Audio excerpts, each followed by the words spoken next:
নমস্কার, আমি মণিজিঞ্জি সান্যাল। এই অতৃপ্ত আত্মার সঙ্গে বইটি 2014 সালে আমার লেখা। এখানে মোট 14টি গল্প আছে। সবকটি গল্পই ছোটদের জন্যে, তবে গল্প এমন একটা ব্যাপার যেখানে ছোটদের গল্প শুধু ছোটরাই যে পড়বে এমন তো নয়, বড়দেরও ভালো লাগবে। তো ছোটদের কচি পাতা প্রকাশনী থেকে এই বইটি আমার প্রকাশ পেয়েছিল। মোট 14টা গল্প আছে। নীল আকাশের ওপারে, ঠাকুমার রং খেলা, অতৃপ্ত আত্মার সঙ্গে, ভিনাই টিনায়ের পয়লা বৈশাখের উৎসব, স্বপ্নের চাবিকাঠি, তিতাস, বিবলি, ঘাস বালিকা, সে এক মজার চড়ুই ভাতি, মৃত্যুর পরেও, স্মৃতিমধুর সেই দিনগুলো, বিশ্বাস, রাজন্যা, মায়াবী চোখ। মোট 14টা গল্প নিয়ে আমার এই গল্পের বইটি। ছোটদের উপযোগী, কিন্তু বড়দেরও এটা ভালো লাগবে। আর প্রতিটা গল্পই আমার বিভিন্ন পত্রপত্রিকায় প্রকাশিত। এই প্রকাশিত গল্পগুলো নিয়ে আমার এই বইটি। নীল আকাশের ওপারে এই গল্পটি তে দেখানো হয়েছে যে যারা পাখি পোষার আমি খুব ঘোর বিরোধী। এবং ছোট বাচ্চাটি যদিও একদিন পাখির জন্য আবদার করেছিল, কিন্তু তার আবদারে বাবা মা সাড়া দিয়ে পাখিটা এনেও ছিল। কিন্তু ঘটনাক্রমে একদিন বাচ্চাটির মনে হলো যে এই বন্দি জীবনের থেকে ওই দূর আকাশে, ওই নীল আকাশে ওর সাথীদের সাথে ঘুরে বেড়াবে, এটাই ওর জন্য অন্তত আনন্দের হবে। এবং এই মুক্ত জীবনের মধ্যে ওকে একটা মুক্ত জীবন দিতে গিয়ে তারও মনে হলো যে বন্দি জীবনের থেকে মুক্ত জীবন কতটা আনন্দের। এবং শুধুমাত্র নিজের ভালো লাগাকে প্রাধান্য দিতে গিয়ে একটি জীবের ভেতরের যে কষ্ট হচ্ছে, যে দ্বন্দ্ব হচ্ছে, তার মানে পাখিটার কষ্টের কথা, তার যন্ত্রণার কথা ভেবে কিন্তু একদিন এই ছোট্ট মেয়েটি তার ভাবনার পরিবর্তন করলো এবং একদিন পাখিটাকে কিন্তু সে উড়িয়ে দিয়েছিল। তো গল্পটা পুরোটা পড়লে আমার মনে হয় খুব ভালো লাগবে। আর ছবি দিয়ে বইগুলো তো বাচ্চাদের জন্য খুবই আনন্দের।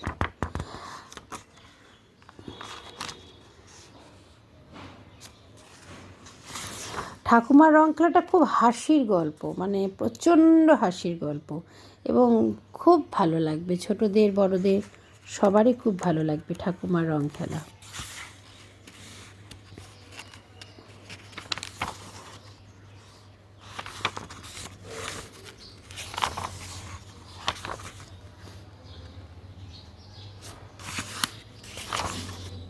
অতৃপ্ত আত্মার সঙ্গে এটা খুব ভয়ের, এটা সাংঘাতিক ভয়ের একটা গল্প। আর ভূতের গল্প, ভয়ের গল্প পড়তে মোটামুটি সবারই ভালো লাগে, ছোট বড় সবারই ভালো লাগে।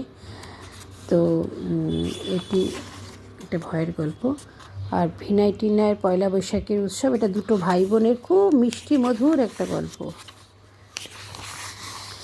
স্বপ্নের চাবিকাঠি এই গল্পটির মধ্যে দেখানো হয়েছে দুটো বাচ্চা, যে এই যে এখন যে ইংলিশ মিডিয়াম, বাংলা মিডিয়াম ইত্যাদি নিয়ে যে ঘটনাগুলো, যে ইংলিশ মিডিয়ামে না পড়লে জীবন শেষ, কিন্তু বাংলা স্কুলে পড়েও কত ভালো রেজাল্ট করে নিজের স্বপ্নগুলো পূরণ করা যায়, তাই নিয়ে এই গল্পটা।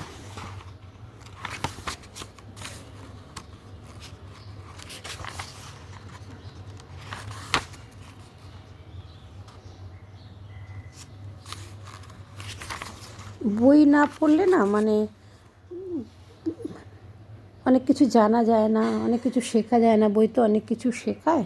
বইয়ের মাধ্যমে আমরা অনেক কিছু যেমন জানতে পারি, আমাদের মধ্যে একটা বোধ তৈরি হয়, আমাদের জীবনে ভুল ভ্রান্তিগুলো সম্পর্কে আমরা অনেক সচেতন হই।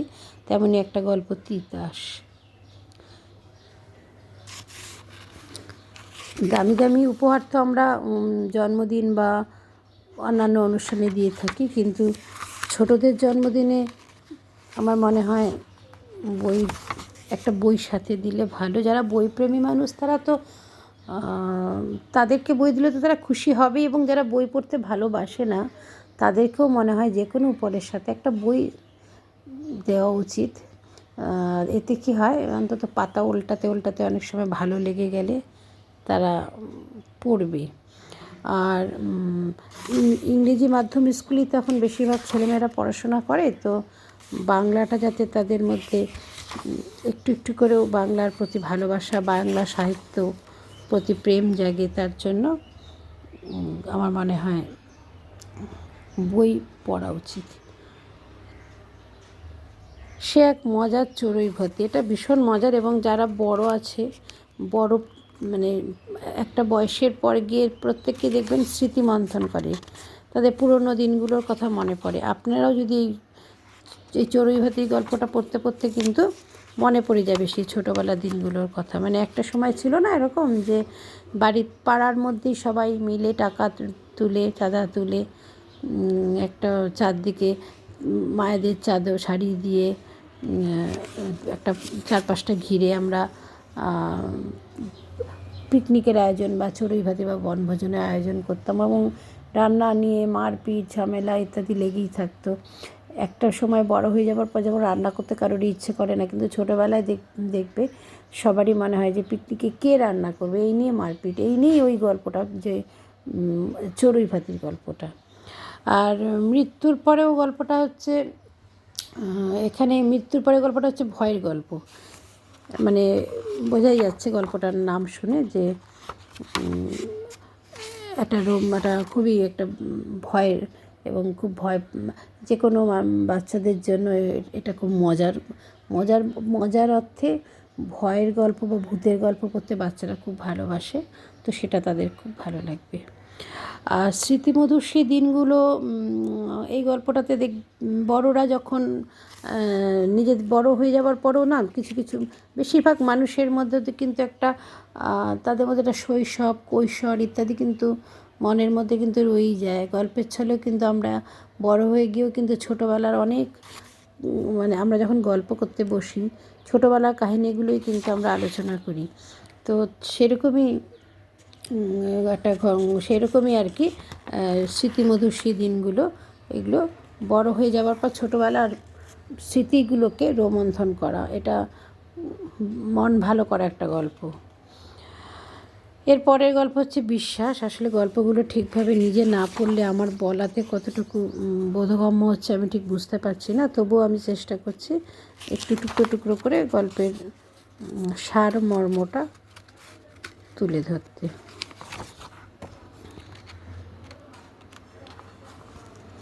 রাজন্যায়, এই গল্পটা খুব শিক্ষামূলক। প্রতিটা গল্পের মধ্যে আমি একটা করে মেসেজ দেওয়ার চেষ্টা করেছি। রাজন্যা গল্পটার মধ্যেও আছে যে আমরা যখন ট্রেনে করে জার্নি করি, দেখা যায় যে ট্রেনে কত রকম খাবার নিয়ে সবাই আমরা উঠি, এবং বাচ্চারা তো খাওয়া নিয়ে খুব ঝামেলা করে, একটা বয়সে গিয়েও এটা খাবো না ওটা খাবো না ইত্যাদি থাকে। কিন্তু রাজন্যা বলে যে মেয়েটি, সে উপলব্ধি করে যে কত ভিখিরি ওঠে, কত বাচ্চা, কারো পা নেই, কারো হাত নেই, এরকম অনেক জার্নি ট্রেনে উঠলে, ট্রেনে জার্নি করলে দেখতে পাই। তো দেখা যাচ্ছে যে অনেক বাচ্চা আছে যে দুটো খাবারের জন্য কারো পা নেই, কারো হাত নেই। তো রাজন্যা বলে এই মেয়েটির মধ্যে একটা বোধ তৈরি হয় যে আমরা এত খাবার থেকেও আমরা খাচ্ছি না, অথচ একটু খাবারের জন্য ওইটুকু বাচ্চা কেউ ট্রেন ঝাড় দিচ্ছে, কেউ এসে খাবার চাইছে। তো তার মনের মধ্যে একটা বোধ সৃষ্টি হলো যে খাবারের জন্য মানুষ কত লড়াই করছে, এবং কত বেঁচে যাওয়া খাবার আমরা অনেক সময় ফেলে দিই, আমরা কত খাবার নষ্ট করি, কিন্তু এক মুঠো খাবারের জন্য মানুষ কতটা কষ্ট করছে, এবং মেয়েটির মধ্যে একটা বোধ জাগে, এবং আমার মনে হয় প্রতিটি বাচ্চার মধ্যে এই বোধটা তৈরি হবে। শেষ গল্পটা মায়াবী চোখ, এটাও খুব ভয়ের গল্প, এটা প্রচণ্ড ভয়ের গল্প। তো গল্পগুলো পড়লে আমার মনে হয় ভালো লাগবে। মোট 15টা গল্প নিয়ে আমার এই ছোটদের গল্প অতৃপ্ত আত্মার সঙ্গে, পড়ে জানালে খুব খুশি হব। কলেজ স্ট্রিটে তো পাওয়াই যায়, বইমেলাও পাওয়া যাবে।